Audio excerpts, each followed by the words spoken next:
ಕೇಳುವುದಕ್ಕೆ ಸಮಯ ಇಲ್ಲ, ಸಮಯ ಸಿಕ್ಲಿಲ್ಲ. ಚಿಂತೆ ಮಾಡಬೇಡ. ಹೊತ್ತಿಗೆ ಸರಿಯಾಗಿ ಮತ್ತೆ ನೀವು ಬರ್ಲಿಲ್ಲ. ಚಿಂತೆ ಮಾಡುವಂತ ಅಗತ್ಯವೇ ಇಲ್ಲ. ಚಿಂತೆ ಬಿಡುದು ಯಾವಾಗ? ಮದುವೆ ಆದ ಮೇಲೆ. ಈಗ 8 ದಿನ ಯಾವ್ದಕ್ಕೆ? ಮದುವೆಗೆ, ಮಗನ ಮದುವೆಗೆ. ಕೇವಲ ಇವತ್ತಿನಿಂದ ಲೆಕ್ಕ ಮಾಡಿಕೊ. ಎಷ್ಟು? ಇವತ್ತಿನಿಂದ ಲೆಕ್ಕ ಮಾಡಿಕೊ. 8 ದಿನದೊಳಗೆ ಮಗ ಮನ್ಮಥನಿಗೆ ಅನುರೂಪೆಯಾದಂತ ವಧುವನ್ನು ಅರಸಿ ತಂದು ನಾನು ಮದುವೆ ಮಾಡ್ತೀನಿ.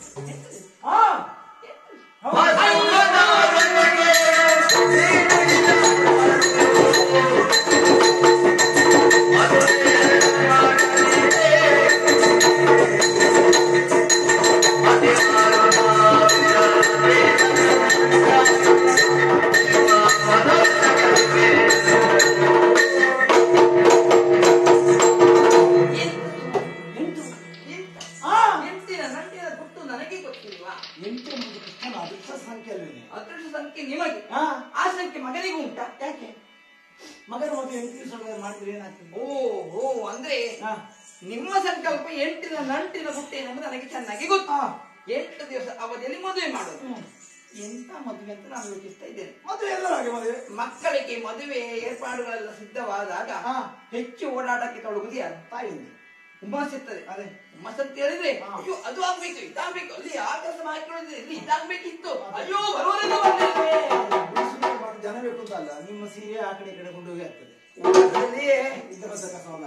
ಓಡಾಟದ ರಭಸಕ್ಕೆ ಎಷ್ಟು ಗಾಳಿ ಬೀಸ್ತದೆ. ಅದೇ ಅದೇ ಗಾಡಿ ಅದರಲ್ಲಿ ಹೋಗಿ ಆಗ್ತದೆ. ಮತ್ತೆ ಹೊರಗಡೆ ಅತಿ ಹುಮ್ಮಸ್ಸು. ಬೇರೆ ಜನ ಮಾಡ್ಬೇಕಿದ್ರೆ ಈಗ ಮಗನ ಮತ್ತೆ ನೀವೇ 16,008 ಮಂದಿ ಇದ್ರಿ. ನೀವು ಒಮ್ಮೆ ಆ ಕಡೆ ಈ ಕಡೆ ಆ ಕಡೆ ಹೋದ ಅಷ್ಟೊಂದು ಗಾಂಭೀರ್ಯತೆ ಇರ್ತಾರೆ. ನಾನು ಬಹಳಷ್ಟು ಲೆಕ್ಕ ಹಾಕಿದೆ. ನನ್ನ ಮಗನ ಮದುವೆ ಅಂತ ಹೇಳಿದ್ರೆ ಹಿಂದೆಯೂ ಆಗಿರ್ಲಿಕ್ಕಿಲ್ಲ, ಮುಂದೆಯೂ ಅಂತ ಮದುವೆ ಆಗ್ಬಾರ್ದು. ಸಡಗರದ ಆಡಂಬರದ ಮದುವೆ ಆಗ್ಬೇಕು. ಪುರ ಶೃಂಗಾರ ಅಂತ ಹೇಳಿದ್ರೆ ವೈಭವದ ಶೃಂಗಾರ ಅಂದ್ರೆ ತಳಿರು ತೋರಣಗಳಂತ ಹೇಳಿದ್ರೆ ನಮ್ಮ ದ್ವಾರಕ್ಕೆ ಎಷ್ಟು ತನಕ ಉಂಟು ಅಷ್ಟು ತನಕ ಶೃಂಗಾರವಂತವಾಗಿರ್ಬೇಕು. ಬೆಳಕಿನ ವ್ಯವಸ್ಥೆ ಅಂತ ಹೇಳಿದ್ರೆ ಮಾರ್ಗದ ಉದ್ದಕ್ಕೂ ಇರಬೇಕು. ಕಣ್ಣು ಕುಪ್ಪುತ್ತಿರ್ಬೇಕು.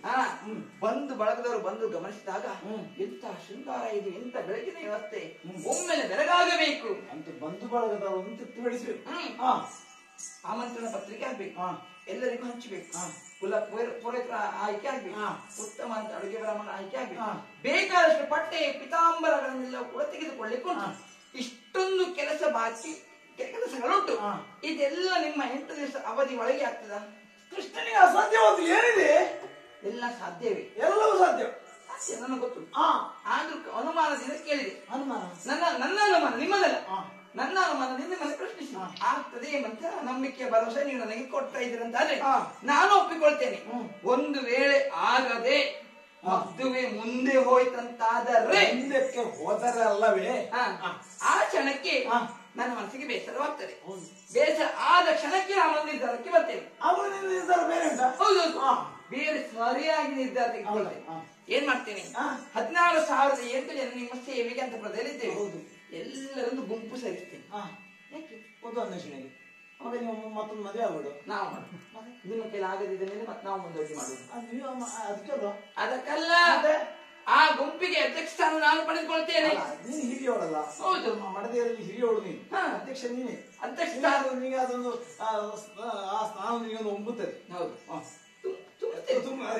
ತುಂಬಲಿಲ್ಲ ಅಂತ ಆದ್ರೂ ಕೂಡ ನನಗೆ ತುಂಬಿಸ್ಲಿಕ್ಕೆ ಗೊತ್ತುಂಟು. ಒಂದೆರಡು ತುಂಬಿಸ್ಲಿಕ್ಕೆ ಗೊತ್ತಿಲ್ಲ ಅಂತ ಆದ್ರೆ ಇಲ್ಲ ಅಂತ ನನ್ನ ಪಾಲಿಗೆ ಗೊತ್ತಾಗದ ಹಾಗೆ ಯಾರಿಗೂ ಕೂಡ ನಾನು ಪಡೆದುಕೊಳ್ಳಿಸುವುದಿಲ್ಲ. ಹೊಂದಾಣಿಕೆ ಸರಿ ಇದ್ರೆ ಹೊಂದಾಣಿಕೆ ಸರಿ ಅಧ್ಯಕ್ಷ ಸ್ಥಾನವನ್ನು ನಿರ್ವಹಿಸುವಂತ ಅರ್ಹತೆ ಅದು ಅದು ಉಂಟು, ನಿಮಗೆ ಗೊತ್ತುಂಟು. ಅಷ್ಟು ಅರ್ಹತೆ ಇದ್ರೆ ಸಾಲದು. ಮತ್ತೆ ಒಂದು ಗುಂಪಿಗೆ ಒಂದು ಹೆಸರಂತ ಬೇಡುವ, ಅದು ಗುಂಪು ಬೇಕು. ಮತ್ತೆ ಯಾವ ಆ ಉದಯ ಈ ಉದಯ ಅಂತ ಹಾಕಿದ್ರೆ ಸಾಲ, ಅದನ್ನ ಕೇವಲ ಶ್ರೀಕೃಷ್ಣ ಅಗತ್ಯವಿಲ್ಲ. ನಿಮಗೆ ನಾನು ಪಾಠ ಕಲಿತೆ ಹೋದ್ರೆ ಮತ್ತೆ ನಿಮ್ಮ ಹೆಸರು ನಾನು ಯಾವ ಗುಂಪು ಮಾಡ್ಕೊಂಡು ಇಲ್ಲಿ ಹೋಗುದು. ಆ ಗುಂಪಿಗೆ ಶ್ರೀಶಕ್ತಿ ಸಂಘ ಅಂತ ಇಟ್ಕೊಳ್ತೇನೆ. ಶ್ರೀಶಕ್ತಿ ಶ್ರೀಶಕ್ತಿಯ ಮಹಾತ್ಮಿಕೆ ಏನೆಂಬುದಾಗಿ ನಾನು ತೋರಿಸ್ತೇನೆ. ಹಿಂದೆ ಒಮ್ಮೆ ನಾನು ಒಂದು ವಿಚಾರ ತೋರಿಸಿದ್ರು. ಪ್ರೀತಿಯ ಪ್ರೇಮ ಪತ್ರ ಬರೆದು ಹೇಗೆ ಮದುವೆ ಆಗಲಿಕ್ಕೆ ಮನೆಯನ್ನು ಬಿಟ್ಟು ಗಂಡಿನ ಹಿಂದೆ ಓಡಿಕೊಂಡು ಬರೋದು. ಅದರಿಂದಾಗಿ ಇವತ್ತು ಎಷ್ಟು ಅಪ್ಪ ಅಮ್ಮಂದಿರು ಗಂಡಿನ ಸೂಚಿಸ್ತಾ ಇದ್ದಾರೆ ಗೊತ್ತಾ? ನೀವು ಗೊತ್ತಿರ್ಲಿಲ್ಲ. ನಿಮ್ಮನ್ನು ನಾನು ಪ್ರೀತಿ ಮಾಡಿ ಮದುವೆ ಅಲ್ಲ, ನನ್ನನ್ನಾಗಿರ್ಬೋದು, ನನ್ನ ಜೀವನ ಗಂಡ ಸಿಕ್ಕಿದ ಕಾರಣ ನೀನು ಬಚಾವಾಗಿದ್ದಿ. ಇಲ್ಲದ ಬೇರೊಬ್ಬ ಶಿಶುಪಾಲನ ಪದದಂತ ದುಷ್ಟ ಸಿಕ್ಕಿದ್ರೆ ನಿನ್ನ ಪರಿಸ್ಥಿತಿ ಏನಾಗಿತ್ತು ಸ್ವಲ್ಪ ಯೋಚನೆ ಮಾಡು. ನನ್ನ ಅಣ್ಣ ಹಿರಿಯವ, ಅಣ್ಣ ನೋಡಿದ್ದು ನನ್ನನ್ನು ಶಿಶುಪಾಲನೆ ಕೊಡ್ಬೇಕೆಂಬುದಾರೆ. ಶಿಶುಪಾಲ ಬದುಷ್ಟ ಅವನನ್ನು ನಾನು ಮದುವೆ ಆದ ಅಂತ ಆದ್ರೆ ನನ್ನ ಕಣ್ಣೀರಲ್ಲಿ ಕೈ ತೊಳಿಬೇಕು ನಾನು. ತೊಳಿಲಿಕ್ಕೆ ಅದಕ್ಕೆ ಏನ್ ಮಾಡಿದೆ? ಅಲ್ಲ ಶಿಶುಪಾಲನ ಮದುವೆ ಆದ್ರೆ ನೀವೀಗ ವಿಧವಾ ಪಟ್ಟವನ್ನು ಕೊಡ್ತೀನಿ ನಾನು ಕೊಂದಾಕಿದ್ದೇನೆ. ಅದು ದುಷ್ಟ ಪ್ರವೃತ್ತಿ ಹೆಚ್ಚುಂಟು. ಉಳಿದಂತಾದ್ರೆ ಲೋಕಕ್ಕೆ ಕಂಟಕ. ಅವನನ್ನು ಒಲಿಸಲೇಬೇಕು.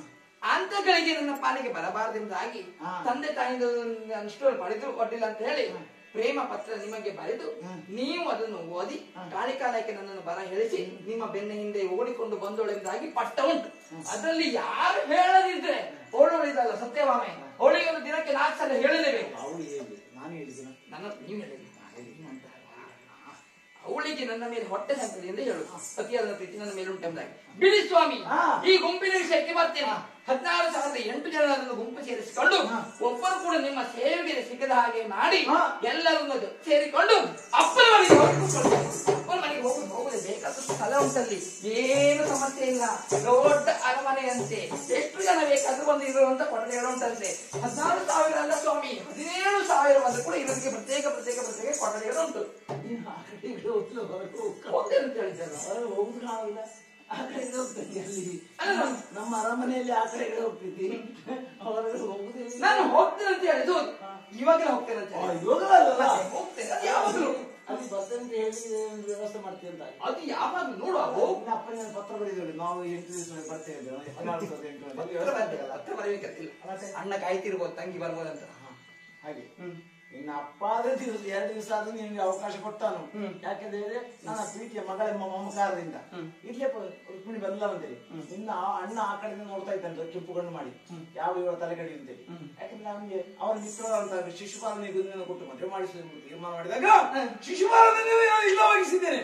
ಆಗಿದ್ದ ಮೇಲೆ ನಿನ್ನನ್ನು ಇವಳಿಂದಾಗಿ ಕೃಷ್ಣ ನನ್ನ ಮಿತ್ರನನ್ನು ಬಂದಿದ್ದಾನೆ, ಇವಳು ಕೊಲ್ಲದೆ ಬಿಡ್ಲಿಕ್ಕಿಲ್ಲ ಅಂತ ಅವಳು ಮತ್ತೆ ಮಾತ್ರವಲ್ಲ ನಿಮ್ಮ ತಲೆ ಬೋಡಿಸಿ ಕಳಿಸಿ.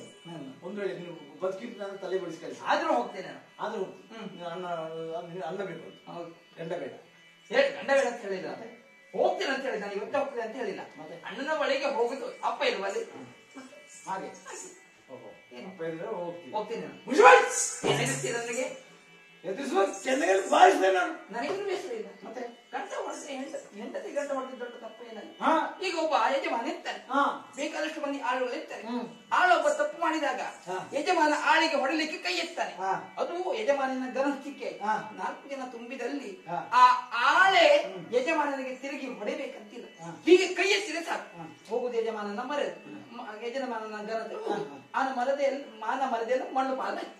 ಆಳಾದರೂ ಕೈ ಎತ್ತಿದ ಹಾಗಂತ ನೀವು ನನ್ನ ಮೇಲೆ ಕೈ ಮಾಡಿದಾಗ ನಾನು ಪೆಟ್ಟು ತಿನ್ಬೇಕು. ನಿಮ್ಮ ಹೆಂಡತಿ ತಿಂದ್ರೆ ನನ್ನ ಮಾನವರತೆ ಹೋಗುದಿಲ್ಲ, ಮತ್ತೆ ನನ್ನ ಗನಸ್ತಿಕೆ ಹೋಗುದಿಲ್ಲ. ಗಂಡ ಹೆಂಡತಿಗೆ ಹೊಡೆಯುವ ಅಧಿಕಾರ ಉಂಟು, ನಿದರ್ಶನ ಭೂಮಿ ಮೇಲೆ ಇರ್ಲೇಬೇಕ. ನೀವು ಹೊಡೆದ ಪೆಟ್ಟು ನನ್ನ ಬೆನ್ನಿಗೆ ಬೀಳ್ತೇನೆ, ನೋವು ಆಗ್ತದೆ. ನಾನು ಹೀಗೆ ಒರೆಸಿಕೊಳ್ತೇನೆ. ನಾಳೆ ದಿವಸ ಯೋಚನೆ ಮಾಡಿ ಲಕ್ಷಾನು ಗಟ್ಟಲೆ ಭಕ್ತರು ನಿಮ್ಮ ಭಕ್ತರಿದ್ದಾರೆ. ಎಲ್ಲರೂ ಪಾದ ಪೂಜೆ ಮಾಡ್ತಾರೆ. ನನಗೆ ಹೊಡೆದ ವಿಚಾರ ನಿಮ್ಮ ಒಬ್ಬ ಭಕ್ತನಿಗೆ ಗೊತ್ತಾಯ್ತಂತಾದರೆ ನಾಳೆ ಅದೇ ಸಾಕು ನಿಮಗೆ. ಶ್ರೀಕೃಷ್ಣ ದೇವರು ಜಗತ್ತಿನ ದೇವರು, ನಾವು ಅವರನ್ನು ಪೂಜೆ ಮಾಡ್ತೀರಿ, ಅಂತವರೇ ಹೆಂಡತಿಗೆ ಹೊಡೆದಂತೆ ಅಪ್ಪದ ವರದಿ ನಿನಗೆ. ನನಗೆ ಯಾರಾದ್ರೂ ಒಬ್ಬರಿಬ್ರು ಆ ರಕ್ಕಸರು ಹೇಳಿಯಾರು ಏನ್ ಯಾಕೆ ಗೊತ್ತಾ,